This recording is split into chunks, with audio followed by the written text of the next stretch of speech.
Ainda bom dia, caríssimos e caríssimas, companheiros e companheiras, povo e pova. Primeiro que a gente, de manhã fizemos uma live, uma gravação, pro YouTube e também pro WhatsApp, mas infelizmente, devido à tecnologia de ponta, mas de ponta estragada, nosso áudio saiu contaminado, com ruídos.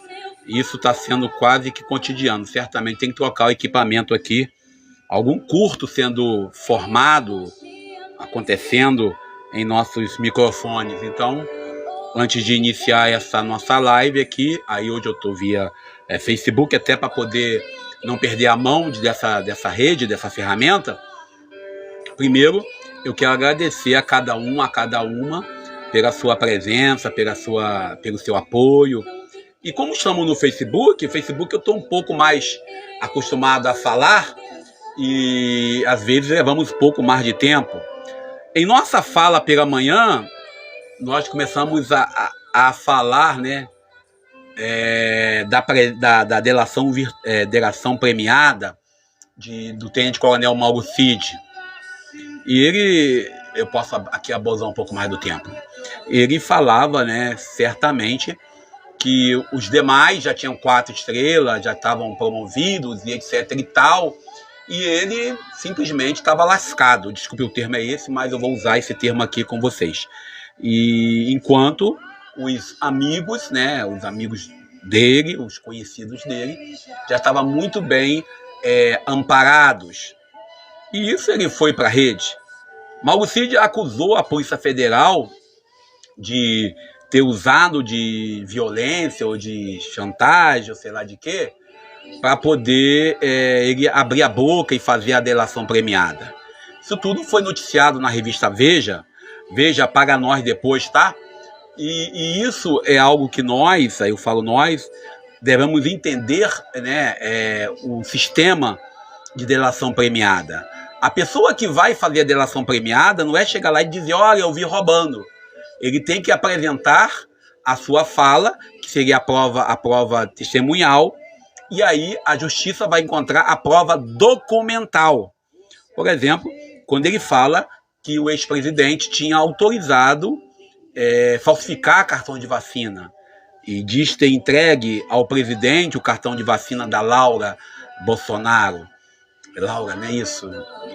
Por favor, e o Facebook não me bloqueie porque eu estou citando o nome dessa pessoa, dessa menor de idade, né?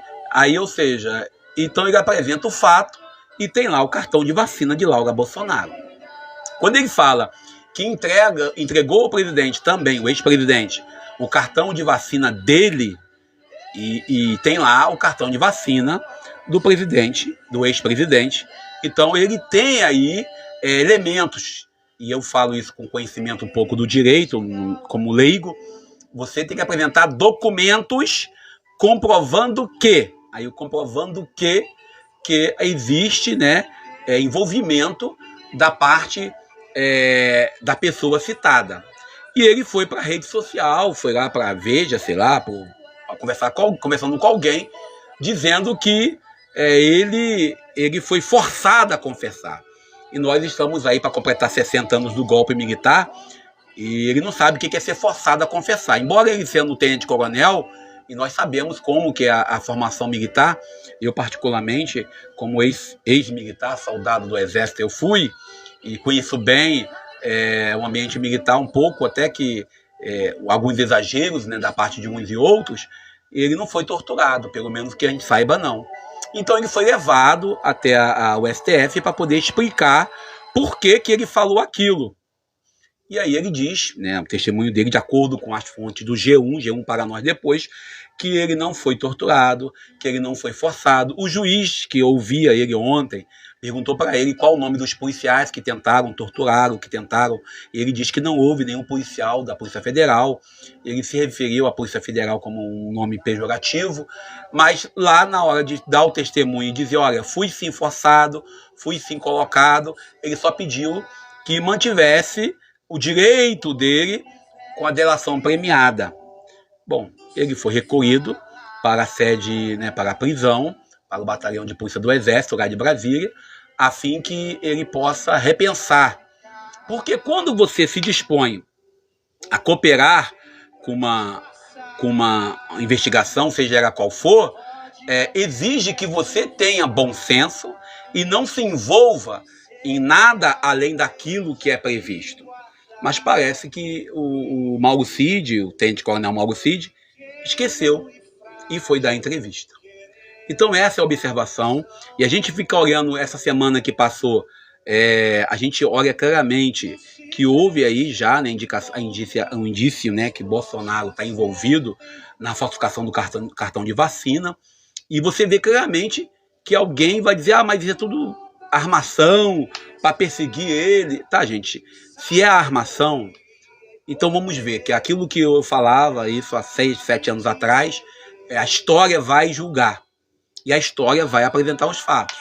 Durante séculos, nós tivemos aí o povo africano sendo torturado, sendo colocado em navios negreiros, trazido para a América, sobretudo a América do Sul, Brasil, para serem escravos, e hoje é uma verdade que nós reconhecemos. Como também, com apoio popular, desculpem eu falar isso, algumas maldades dentro da legalidade do sistema foram cometidas.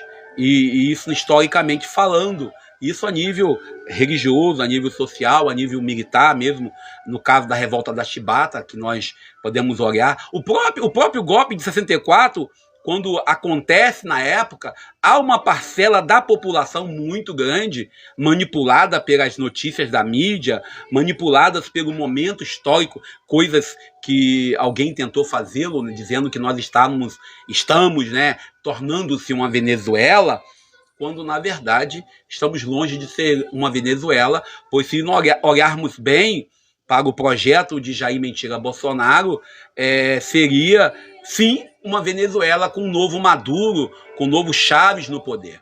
Mas são detalhes que eu estou entrando com vocês, até para a gente poder entender. E agora vamos tentar falar um pouco do Evangelho, já que pela manhã cedo eu fiz a gravação, e eu volto a dizer, a gente gravou lá no WhatsApp, o áudio, fizemos, e vamos ver que tinham 3 interferências. O microfone que eu usei para gravação, ele está em curto, já percebi isso, agora vou substituí-lo, temos reserva, graças a Deus, e nós olhamos com toda a certeza que o Evangelho de hoje, o Evangelho tirado do Evangelista de São João, capítulo 11, versículo 45 ao 56, é um momento onde Jesus é questionado pelos seus, e eu falo seus porque não tem como ser outras pessoas, sobre a sua atitude diante da realidade. Nós estamos fechando o período quaresmal. A quaresma que para muitos, e eu lembro para muitos mesmo, católicos, eu falava isso outro dia no mercado, eu dizia para a menina evangélica, só tem que viver a quaresma, observar a quaresma, aqueles que se enquadram dentro do contexto cristão católico. Quem é evangélico não é obrigado a viver a quaresma. Quem é ateu nem é obrigado a viver a quaresma. Quem é muçulmano nem é obrigado a viver a quaresma. Quem é judeu não é obrigado a viver a quaresma. Nós, eu falo nós porque eu sou cristão católico, tenho obrigação de ver a quaresma. Então Jesus, quando entra nesse contexto aqui do Evangelho de hoje, quando acontece a ressurreição de Lázaro e ele ressuscita Lázaro, esse é o final do capítulo 11 de São João, inclusive eu falo sobre o Evangelho de São João, de manhã não pude falar lá no encontro, eu escrevi sobre o Evangelho de São João, eu fiz como é que se faz uma hermenêutica, o título do texto, e eu colocava lá que o Evangelho de João, até o capítulo 11, são 10 capítulos, e depois do capítulo 11 são mais 10 capítulos, tendo 21 capítulos, e Lázaro, a ser ressuscitado, ele cria, dentro dos judeus, uma insegurança muito grande, dentro dos fariseus, dos teólogos, doutores, né, os príncipes dos sacerdotes, aqueles que lucravam, né, com a dor, com a tristeza. Parece até aquela história do médico que durante 30 anos cuidou dos seus e depois de 30 anos ele tem aí o filho que vem da faculdade e cura aquele rapaz. Jesus, ele não é um milagreiro, como alguns querem. nesse tempo onde muitos buscam um Cristo milagreiro, um Cristo que visa apenas satisfazer as nossas vontades, um Cristo que busca apenas viver para nos dar aquilo que nós pedimos. E nesse sentido que ele vai ser condenado à morte, porque ele vai questionar essa posição da religião. Ele vai questionar que nós precisamos entender que o mistério da vida envolve, sobretudo, tomar uma posição. E aí eu lembro de São Tomás de Aquino, quando ele diz que você não tomar uma posição, está tomando a posição da omissão e está tomando a posição do erro. Às vezes em nossas comunidades, às vezes em nossas andanças por aí, eu falo isso com muita tristeza, nós tomamos posições que são omissas. E Jesus não se omitiu diante da dor de Marta e Maria. Estamos entrando na Semana Santa, estamos chegando no momento onde nós, cristãos, somos chamados a entender a Páscoa. Não a Páscoa no sentido anterior da lei antiga, mas a Páscoa no sentido de superar o momento de dor.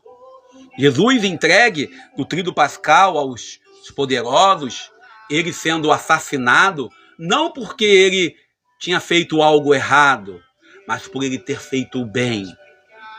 Por não ter se dobrado a preceitos religiosos que escravizavam, por não ter concordado com o governador em evidência. Por isso, hoje, a gente entrando amanhã no Domingo de Ramos, e o Domingo de Ramos, de acordo com o padre, você leva o ramo do tamanho do seu pecado, meu ramo vai ter que ser uma árvore, então.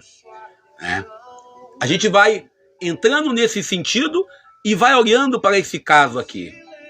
Já tem uma decisão tomada. Nada do que Jesus pudesse fazer, e aí eu falo isso, a gente tem essa mania, a gente às vezes não acredita, mas acontece. Nada que você faça já tem um pré-julgamento. E diante da história humana, diante do outro, que às vezes vem na nossa contramão, o Evangelho de hoje traz para nós uma decisão final.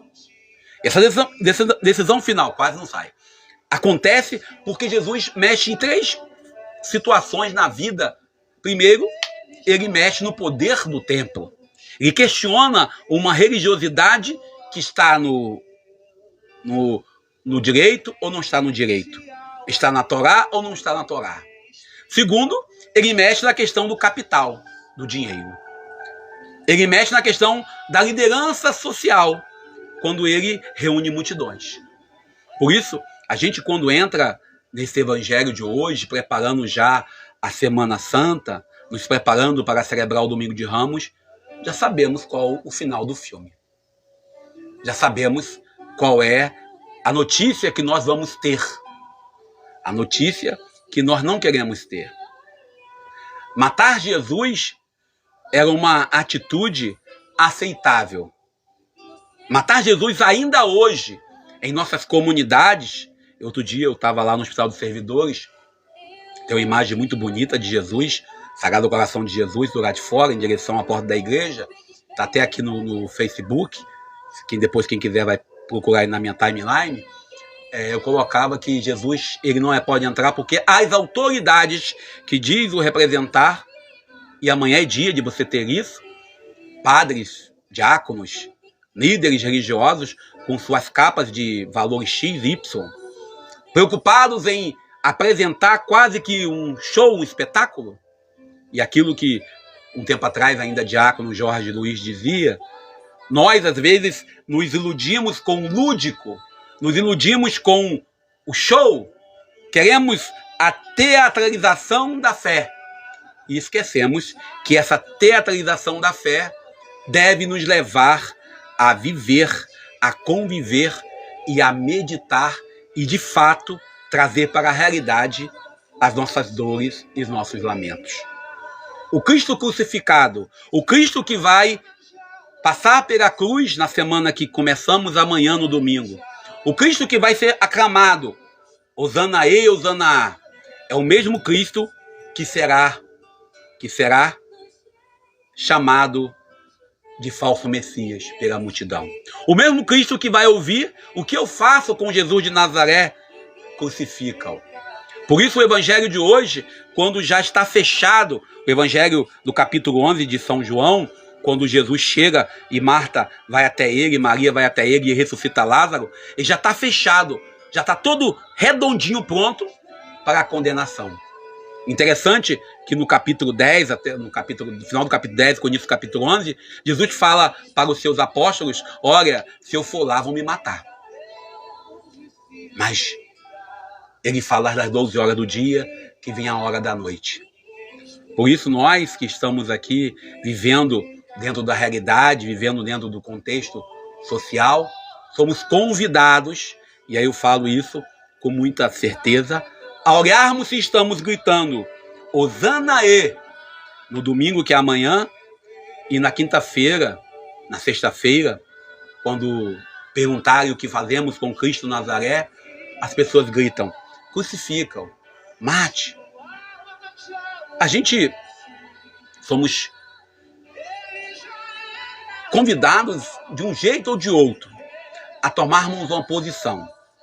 Outro dia, ouvindo as falas de um amigo evangélico, ele dizia que ele veio para morrer no nosso lugar. Eu retribuí, discutindo, falando para ele que não, ele não veio para morrer no nosso lugar. Ele veio para nos dar a vida, e uma vida plena. Agora, como nós vamos viver essa vida é outra história.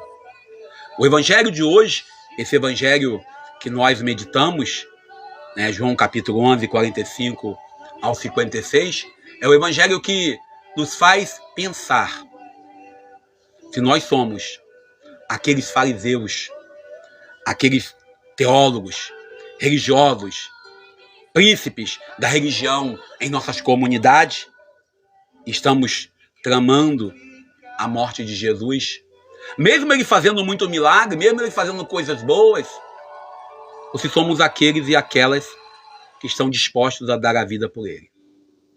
Caifás, o líder dos sacerdotes, que hoje equivale a alguns líderes religiosos que ainda hoje, em suas homilias, em suas práticas de fé, em suas práticas de vida, olham para a igreja, olham para o grupo religioso. Aí volto lá na Aimee Rocha, quando ela fala do evangelho dos fariseus, eu volto nela e olho claramente, já parando por aqui.